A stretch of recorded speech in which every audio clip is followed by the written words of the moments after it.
Hello, welcome to Light Up Imole. It's another very beautiful Tuesday, and we are particularly happy to be here because we know that you're there. And then you know that on this program we talk one language, and that is electricity. When you talk electricity, we talk electricity responding. Oh yes, and then you know that on this program you set the agenda. We rub minds together and then for the way forward together.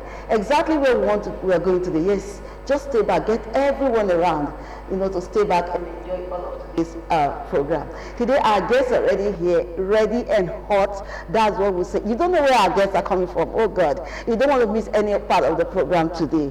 Yes, I am Juliet Oshimaye. Over to you now, Lainka. Gbogbo ẹ̀yin tẹ́ wà nílé ẹ rí i pé ìyàwó mi lónìí mo ní kó máa dán sí mi lọ́rùn. You're not serious. Ní gbogbo ìgbà. Ọkọ tó bá ṣe dáadáa ara ìyàwó náà ti.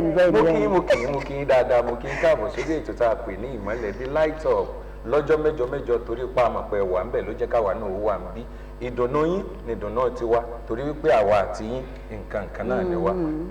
Lónìí kí la fẹ́ pẹ̀kẹ́lù àyàbí ibi tá a fẹ́ pẹ̀kẹ́lù yóò dọ́dọ̀ yín gangan tó jẹ́ pé àwọn tẹ̀ tí ń retí gan la gbé wá bá yín la gbé wá kà mọ́ yín mọ́ lédè abínibí àtẹ̀dé wa àfẹ́rìnfíntìn lónìí lórí ètò Ìmọ́lẹ̀ dé Light Up Ọláyínká Adétọ́nà ló kọ mi ìgbádùn lẹ́wà ẹ wá pèrè tẹ̀dí tàbí ẹ wádìí tàpèrè kẹgbẹ́ tòótọ́ ni ẹ kú kalẹ̀. Ẹ kú kalẹ̀ Ọláyínká ẹ wá pèrè tẹ̀dí. I love that. Thank you very much. Welcome us. Well, now join us and make welcome. You know how we do it. Ladies first, after the men. Join me and make welcome to my right hand side, Adekemi Ajiboye. She's a team lead payment channels. You're welcome. Thank you. How are you today? Good to have you instead. You want to say hello to your customers? We greet our customers, far and wide. We say thank you for patronizing us, for so many years. We thank you so much for bringing food to our table. We thank you for your continuous patronage despite several challenges that we have. So we're just here to, make things easier, by reason of, the things that we'll be talking about today. We hope, it helps. Thank you very much. Thank you very much. It will surely help. Okay, now join me, make welcome after Lainka to my far left, Mayowa Ariyo. Mayowa Ariyo is a payment channels analyst. We are glad to have you. Welcome, sir. Yeah, I should go. I'm prepared èmi tí ẹ fẹ́ fà ní yín tẹ́lẹ̀ mo rò bí ìbúlẹ̀ kọ̀ọ̀kan sọ yìí àwa náà kí ẹ ṣeun ẹ káàbọ̀ sórí ètò. Okay, thank you very much. Exactly where we're going. There is a particular topic we like talking on this program that I love so much. When it goes to any business, it's hassle-free. Like I remember. When it is hassle-free, that's about what we'll be talking about today. I love everything free, hassle-free. Okay, now let me start with you. We are looking at the Ibedc pay app. It's like bringing everything. On this program before, we've talked about Mcash, we've talked about name it, all of the, but now we have one particular channel that your customers can actually access and access almost everything. Please, let's think about it. Thank you. Okay, thank you so much. Am I correct when I say it's hassle-free? It is hassle-free. Thank you. Yes, because it's ours, it's IBC, yeah. As the name, implies. So this is what we built by ourselves. It is our own app. So it's also free because, it speaks directly to our systems. There are no third parties involved in that process. So it makes the process of, transacting with us, very seamless. Perhaps if there are times when, there are issues, it's also very fast to resolve those issues. So that's why we're trying to really, push our customers to embrace this particular app, download it, and start using it to make payments. Well, thank you very much. Yeah. I'd like to take you up on some other features, but let me hand over to Lainka so we can do it, kind of.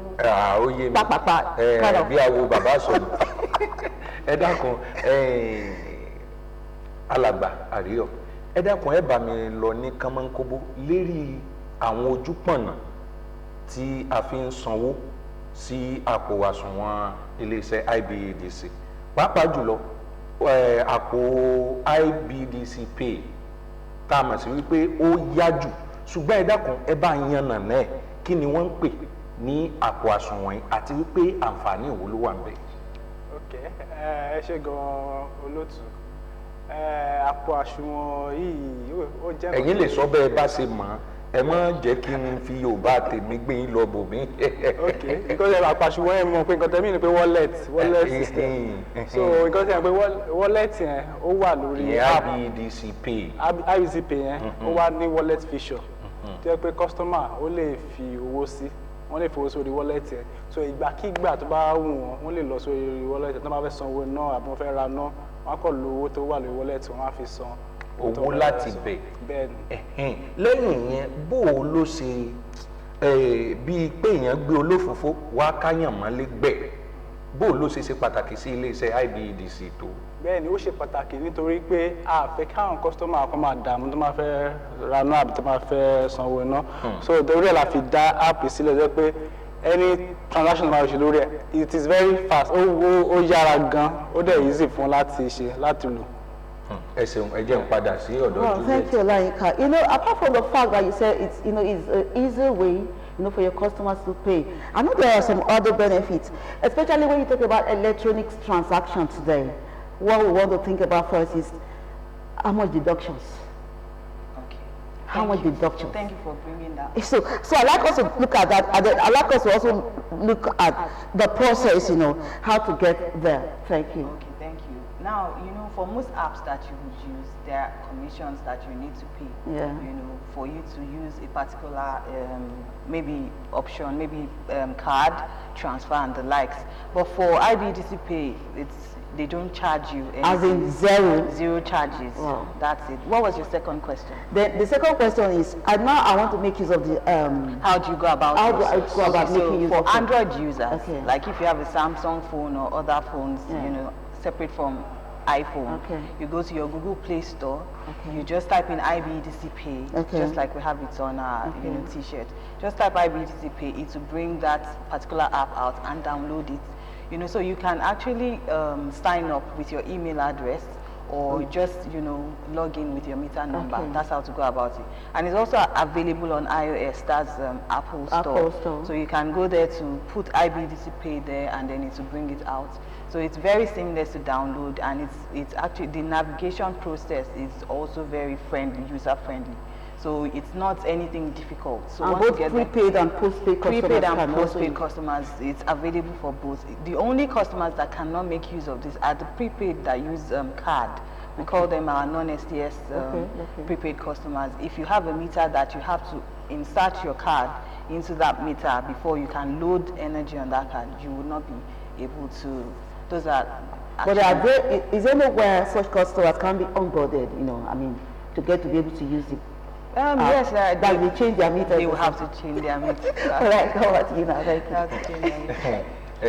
ní kánmọ́nkúbú pápápá torí ẹ̀rí wípé gbogbo ẹ̀ kàn ń sáré léńjẹ ẹ dákun yàtọ̀ sí wípé ó yá láti tètè wọ̀ fún àwọn oníbàárà iléeṣẹ́ Ibedc ìyẹn nù Ibedc Pay yìí ó yá àgbà ṣùgbọ́n ẹ dákun kí láǹfààní tó tún wà ń bẹ̀ fún wọn a mọ̀ wípé ọ̀pọ̀lọpọ̀ àwọn áàpù báyìí ló jẹ́ wípé wọ́n máa ń jáwó kí láǹfààní tó ní í ṣe pẹ̀lú wípé owó wọn bábá ṣe fi bẹ̀ sí náà bà ṣé ó ní owó kan tí wọ́n ń já ìkíní nù ẹlẹ́ẹ̀kejì ọ̀nà wo ìgbésẹ̀ wo ni wọ́n lè gbé láti èsì irú Ibedc Pay yìí.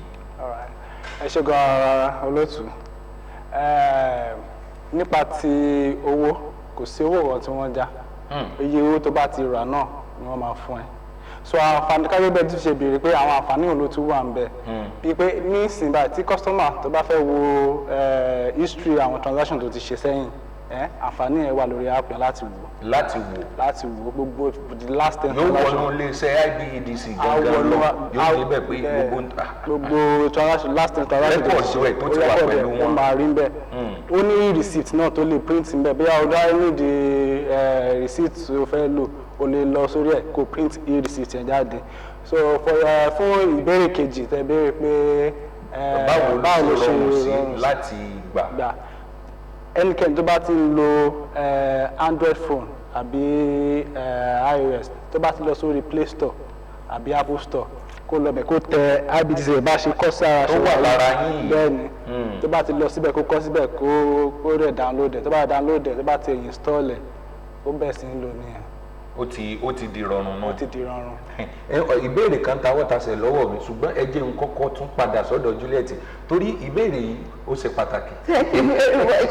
This will appeal to our gathering at the top to help us drop the numbers so our customers can, our viewers, their customers can join in the conversation already. Ó ṣe jẹ́ pé etí kan ò yẹ rí bàtà kan ò yẹ ẹsẹ̀ ẹ dákun méjì lọ́lọ́run ọba mi dáyàn ẹ dákun ẹ bá gbé nọ́mbà tí wọ́n á fi pè sójú amóhùnmáwòrán torí káwọn olólùfẹ́ ètò yìí àwọn oníbàárà iléeṣẹ́ IBEDC káwọn náà lè dá sí kan bá béèrè ni wọ́n á fi dá wọn lóhùn. Thank you very much.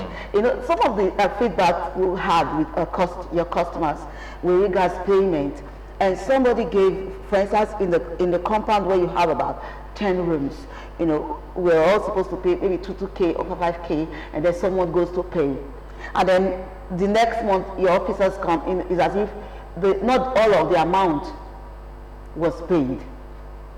Okay. You know, so I also understand that from the app you can also get the history of payment history. Yes. You know, so it's not like Daddy Irisika or Mama John went and paid 10K instead of 20K, and he comes back to tell everyone, oh, we paid. You know, yes. Is there a way that it can be traced?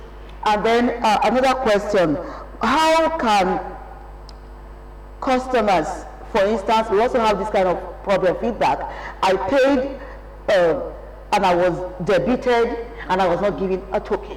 How can the app help with that? Thank you. Thank you very much. In fact, these two questions have just one answer, because there's a way in which that app uploads, you know, your transaction history as a customer. Okay. So if you have transacted in the last 10 transactions that you have made, would be, you know, shown to you on that app. Last 10 transactions. Wow. Even if it was maybe since 2 years ago that your last 10 transaction dates from, you will see it on that app. Wow. So if Mama Risika is saying I paid 10K instead of 2K, you would see it there, and you see the date that the payment was made.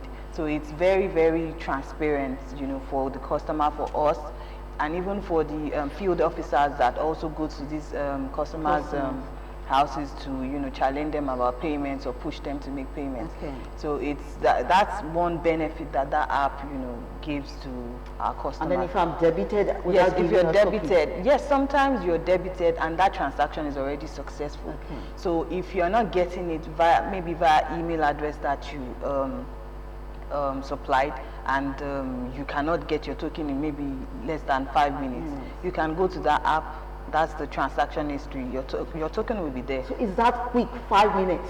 Yes, it will be there. A lot of times the tokens are even there, but because customers are expecting it either as a text message or maybe via their email address, you know, they would just say that transaction failed. But if you go to that app, you'll find it. If you don't find it there, then it means that that transaction is probably still pending, under processing, or has failed. Wow. So that's when you can reach out to us, and then we would resolve it. It's very easy to resolve issues that on that app. IBEDC Pay. Very, very easy. Alaika? Iléeṣẹ́ IBEDC wọ́n máa fẹ́ jẹ́ kó jẹ́ pé àwọn etí kẹta kò ní máa wà nínú wípé à ń bá ní sanwó. Because of people like us now. Wọ́n ti mọ̀ pé irú àwa yìí ẹrú Ọlọ́run àwọn ẹrú Ọlọ́run báyìí àwọn ọmọ Ọlọ́run báyìí a mọ̀ wípé ẹ dákun. Juliet ó kàn sáré rínú mi ni pẹ̀lú béèrè tó sáré béèrè nínú ilé wa ó dàbí pé a ní dojúkojú room and parlour contain mẹ́ta ṣùgbọ́n àwa mẹ́ta tá a wà ń bẹ̀ ọkọ ò kì í sílé ìyàwó kan làwa máa ń dá owó yẹn fún kó lọ́ọ́ máa dá ṣùgbọ́n bóun bá ti san tó bá ti gbowó yóò yọ owó díẹ̀ lẹ̀ ó fẹ́ dájọ́ yóò ti dájọ́ ó wá ń jẹ owó yẹn díẹ̀ débi pé ìgbà tó wá yá àwọn tán mú bíìlì wá fún wọn wọ́n wá wò pé ẹ tó ń jẹ owó ni bẹ́ẹ̀ àwọn tó dẹ̀ wá ní ilé ń sanwó wọn à láǹfààní láti yẹn tó wà lórí bíìlì wọn wò fúnra wọn bó o ní Ibedc pay ṣe tú àṣírí ẹni tó bá ń jíwó náà tán san. Ó ti rọrùn pa.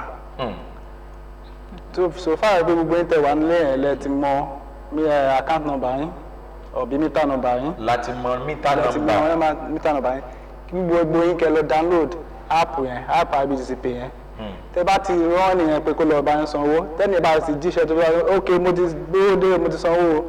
Ìkọ̀ọ̀kan ní ẹ lè lọ sórí app yẹn kẹ́ tẹ account number yẹn sórí ẹ̀ kẹ́ fi wo history transaction tẹ́ni yẹn ṣe ẹ rí date tẹ́ni yẹn sanwó iye tẹ́ni yẹn san gbogbo ẹ̀ ó máa wà ń bẹ̀.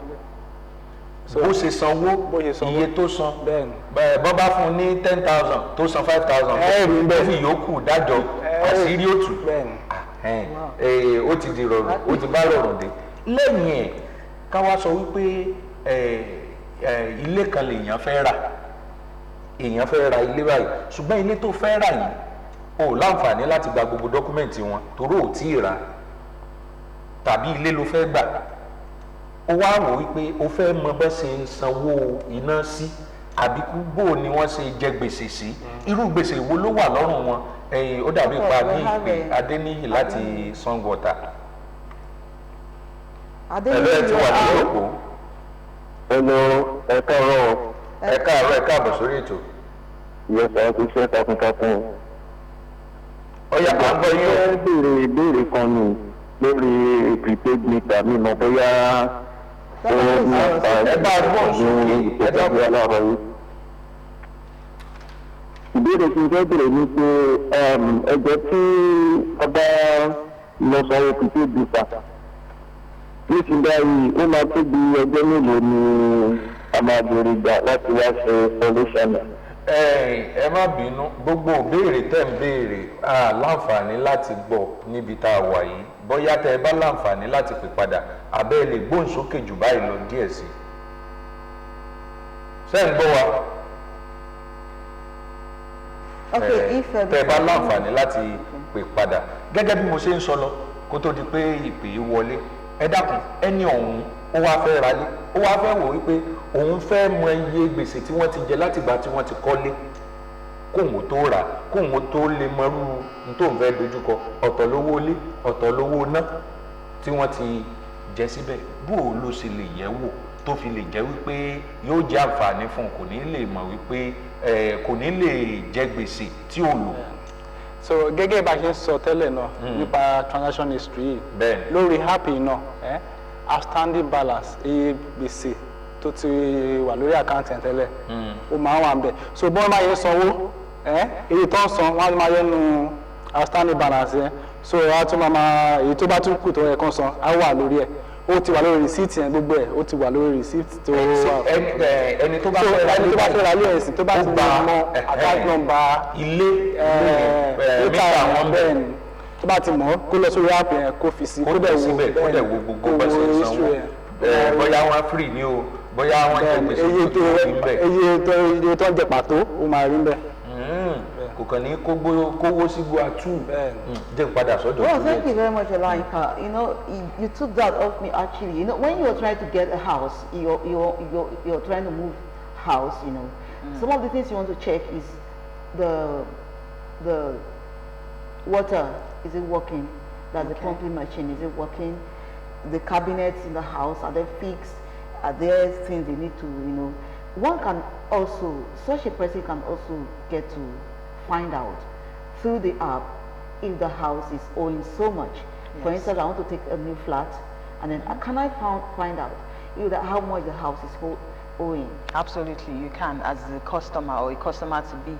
You can. It's just once you know the account number for that house or probably the meter number for that house, and you have downloaded the app, then you can, sign in using the meter number. There's the page there that would show you your outstanding balance. Perhaps if you're a postpaid customer, because postpaid, they are the only customers that you will see outstanding balance for. Prepaid is pay as you go. Yeah. So, but for postpaid, you will see the outstanding balance there, and as you make payments, it's it's credited on that outstanding balance to reduce the amount on it. And then every other detail about that customer, the name of the account, the band that you fall under as that customer, the address, everything is there. The tariff, everything is there for you as a customer to see. I know there are some of your some viewers that they are watching. Yeah. They want to also, you know, get this IBDC pay. They are not yet customers, so to say. You know, for people who want to onboard, there are some steps they need to take. Could you just run us through for customers that are not yet would be customers that wants to have this IBDC pay app? What are the steps? Okay, the step is to go to Google Play Store, like we said earlier, type in IBDC Pay, download the app, sign in with your... Those are customers that are already... No. Customers. No, if you want to start from the beginning, that's how you download. For someone who just need building the house. Yes. Okay, that they want to... Onboard. And become owners of... I mean, that's a long process. That one you have to go to our customer care, office where they would, guide you on, filling a form, and then after all of that, there would be a technical evaluation of your house before they determine the type of meter that you can use for that house.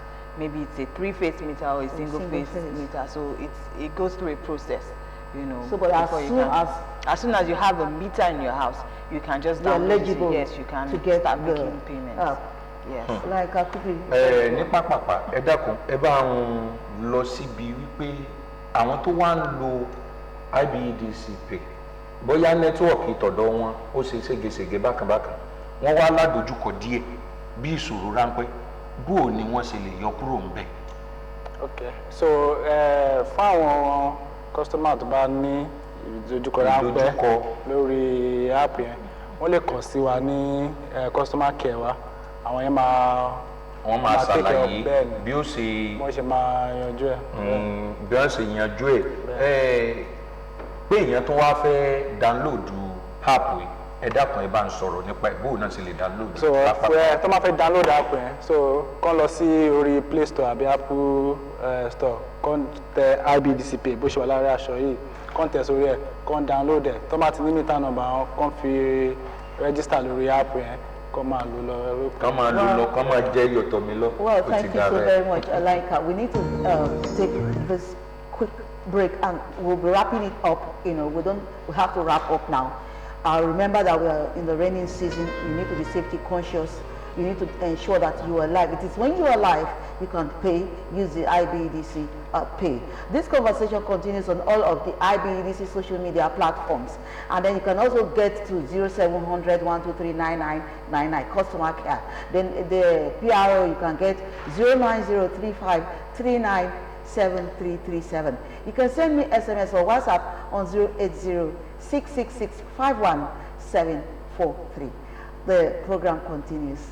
Keep it locked at the same time next week on Light Up Imole. Thank you very much, our guests, for finding time to join us today. Thanks so much. It's been wonderful having you on set. Thank you so very mumuch. I am Juliet Oshimaya, and it's bye for now. Ọláyínká Adétọ̀nà lórúkọ mi. Tó bá dọjọ́ mẹ́jọ, a tún pàdé láyọ̀, ṣùgbọ́n gẹ́gẹ́ bí ọ̀rọ̀ mi, ẹ má jẹ́ àṣírí iná o, àní gan mọ́ náà o.